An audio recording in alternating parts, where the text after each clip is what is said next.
Depuis vendredi soir, les versions s'opposent suite aux incidents à la mi-temps du match entre le PFC et l'Olympique Lyonnais. 3 ultras parisiens ont été interpellés hier. Le président parisien attaque, lui, les Lyonnais depuis vendredi soir. Les supporters qui ont condamné unanimement les faits de violence commis par certains.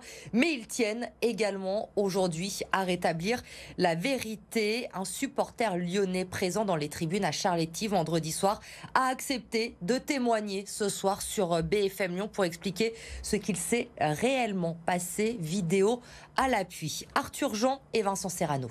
Il est l'un de ces supporters lyonnais qui a vécu l'enfer dans les tribunes du stade Charletti.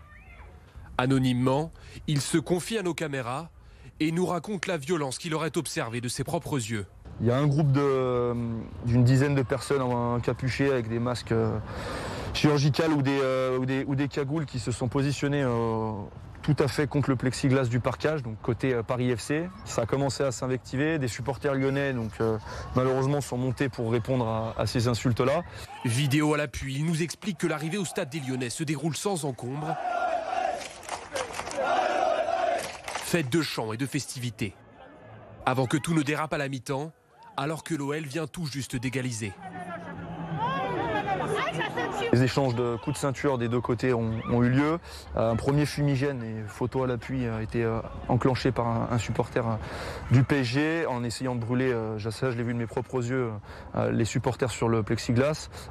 Et ce qui a pour moi été le déclencheur et qui a fait l'effet d'un coup de pied dans une fourmilière, c'est qu'il y a eu donc des coups de nunchaku, aussi fou que ça puisse paraître, mais c'est vérifié sur les vidéos. Des vidéos qui montreraient aussi des supporters grimper au-dessus des grilles du parking des joueurs et qui auraient attaqué le bus de supporters lyonnais après le match.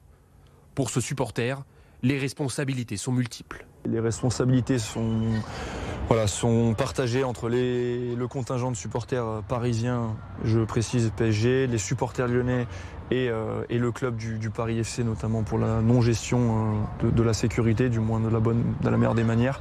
Sur les 3 supporters parisiens interpellés hier, 2 seulement ont été placés sous contrôle judiciaire.